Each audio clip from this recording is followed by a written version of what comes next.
The holidays are a great time to have some fun with your family, and video games are obviously a perfect way to do just that. Now, Nintendo has put out plenty of high-profile multiplayer titles this year, including the recent Super Mario Party and Super Smash Bros. Ultimate. But what about some lesser-known Switch games for the family this holiday 2018? What's going on, everybody? It's Zach from SwitchForce. Gabe is here, and we've compiled a list of some under-the-radar games that you can have a ton of fun with and get at a pretty good price for your family get-togethers this fast-approaching holiday season. That is one of the best things about the holiday season. You maybe get to see distant cousins that you don't get to interact with on a regular basis, family from out of town, and you get to spend time together and maybe, hopefully, get to play some Switch games together. And of course, you're probably going to be playing Smash and all of that. Cool.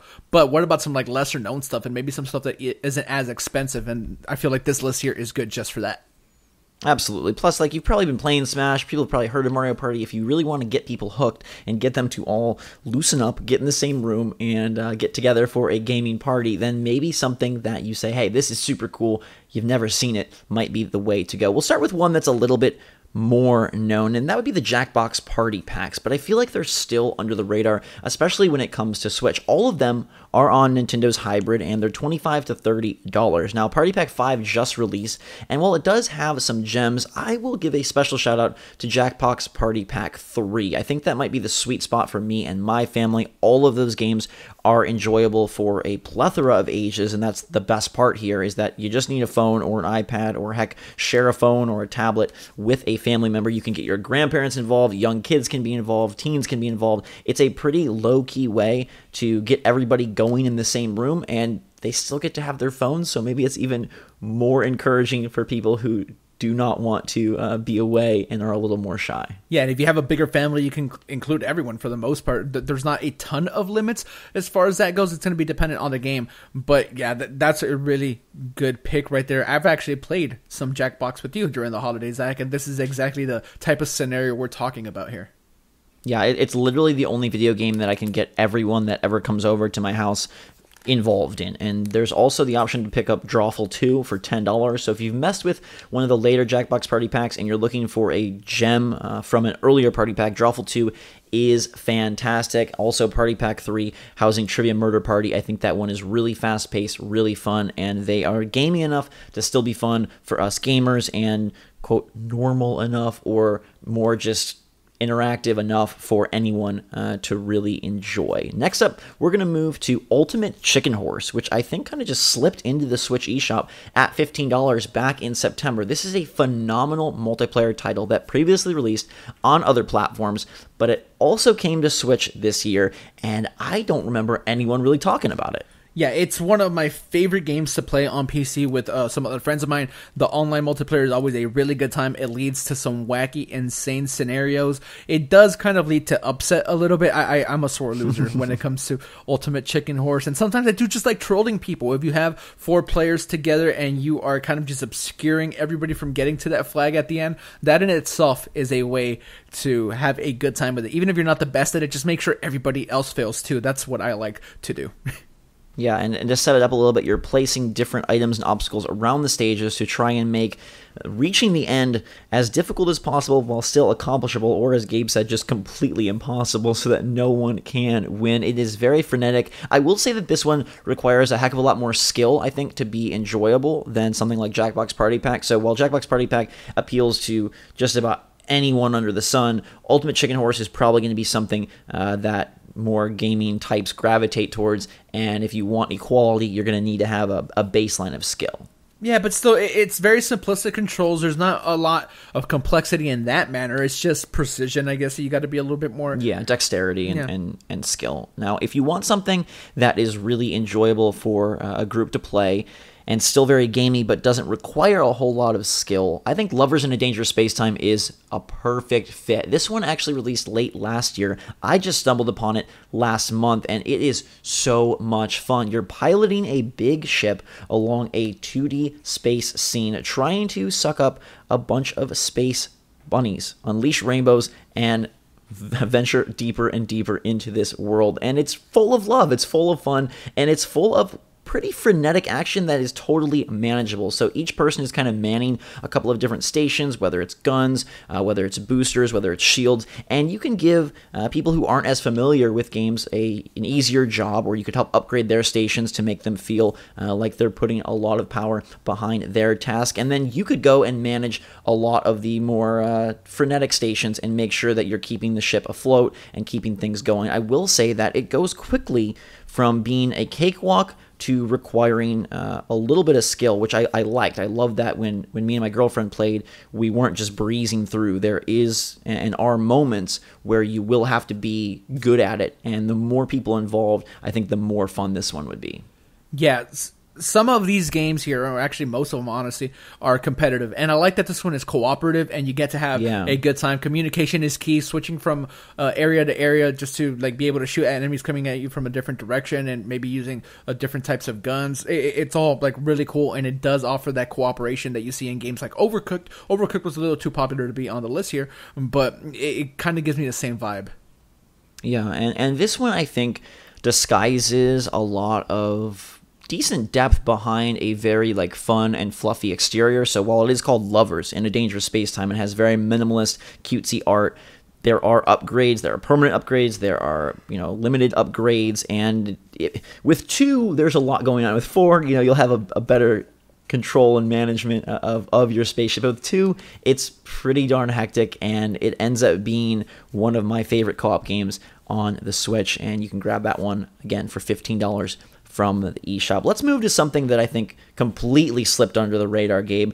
It's the cheapest game on the list, and that's Slamland at $8. Yeah, it was definitely under the radar, and when I had the opportunity to play it, we got review code, and I thought it was so fun. You play as these weird like kooky characters. There's like a carrot, there's like a dog with like fungus on him, there's this like very friendly looking spider, there's a guy with a beard, completely out of nowhere, and it's a Smash-like, except that it's not just about like launching your enemies off of the stage. There are different modes. There's a variety of them. Some are about like dunking your character. Some of them are about controlling as many peanuts as you can and depositing those into your base. There is a lot of really fun stuff here. It is way more limited than some of these other games, but then that's where the price comes into play. It's a fantastic art style. There's not a ton of variety with the levels. There's not a lot of levels in general, but 4 players can have a like fantastic time with this and all the game modes here. Yeah, it's a very different take on a Smash Bros. Clone, so don't worry, this can sit very happily right next to Ultimate, and they'll feel completely different. It's goofy, it's silly, and I think that is something that really played a role into all the games we picked for our list, is that they elicit laughter, they elicit fun, and Slamland is no different. It's a really crazy time, and again, at $8, like this is one that you can just, grab immediately and get going and have definitely $8 worth of fun for a family night. Let's go to one that maybe is totally popular in its single player setting, but from a co-op standpoint, I think it's a bit under the radar. That would be Diablo 3 Eternal Collection. Now, this is a $60 full price game, so it betrays the cheaper price of some of the other titles on the list, but Diablo is really great on Switch. It runs fantastically, and we would hope it would, but it really does perform very well. The loads are almost instantaneous, and getting some co-op action with that could be a great way to have an older family gaming night. So if you don't have a bunch of young kids, or you don't have people that are more unfamiliar with the Switch, you got a bunch of people that just want a game, this could be a good one that maybe you haven't had a lot of time to experience. So you've played a bunch of Smash, Mario Tennis Aces, you've all beaten Pokemon Let's Go. Diablo 3 co-op could be a great choice.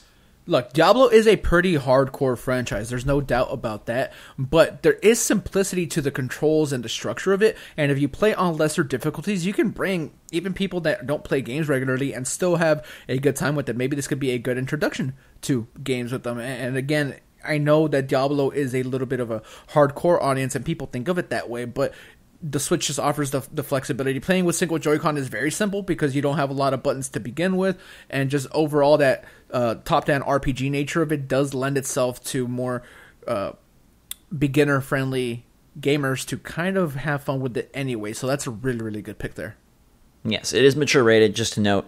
So again, probably not for the younger crowds, but for people who may be too cool for Ultimate Chicken Horse. But I personally don't think anyone's too cool for Ultimate Chicken Horse. But just in case, Diablo 3 is a nice counter pick. Last but not least, we're going to give you one that is a personal favorite. And again, just completely no fanfare, but it should. Blow that bugle for Super Chariot, $20 on the eShop. This is the kind of game to cuddle up with and have some really good cooperative / competitive fun. Now, there's nothing very adversarial about the game, but you will be, similar to Overcooked, probably at odds with your partner, hoping that they can pull you along as you try to keep this chariot afloat and carry it through the levels. It is very challenging. This is the premiere edition of the game that released years back on Xbox, but it is phenomenal, and I think it's so fun for either a group of siblings to play, even you and a parent to play. It's one where a better gamer can carry a lot of the weight, quite literally,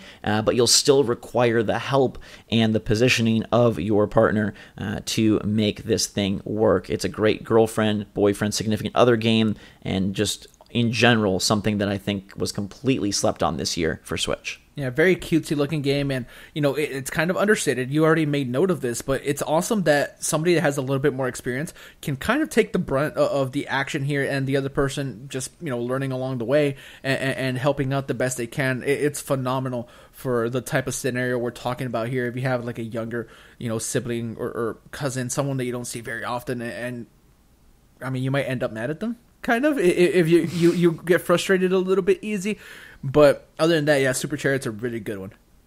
Yeah, I love these co-op games where one person can sort of, carry the title. And even Jackbox functions in that way, being competitive. But one person, you get it set up, everyone else knows how to use their phones. I'd say Diablo is while still approachable, definitely the one that should be probably reserved for a more gaming audience. But the rest of them, Jackbox Party Packs, Ultimate Chicken Horse, Lovers and Dangerous Spacetime, Slamland, and Super Chariot, I think those are great fun for any family gathering. Of course, you got your Mario parties and your Smash Bros, but we wanted to give you some that maybe you slept on or maybe you just straight up hadn't heard of on the Switch. That's our list. Let us know if you're going to pick any of these up for your family holiday gatherings, or if you have an under-the-radar, lesser-known pick for a Switch game for friends and family to enjoy. I'm sure everyone would appreciate hearing even more options. Switch has over 1,000 games, and there definitely are a handful that are really good for this type of holiday. Thank you guys and girls so much for watching. Make sure to subscribe to stay up to date on all the latest and greatest from the Switch. We got you covered when it comes to gift giving and holiday magic, as well as end of the year wrap-ups coming your way soon. The month of December rolls on and we're rolling right with it. So stay tuned. Until then, for myself and Gabe, thanks so much for watching. Fantastic day. SwitchForce out.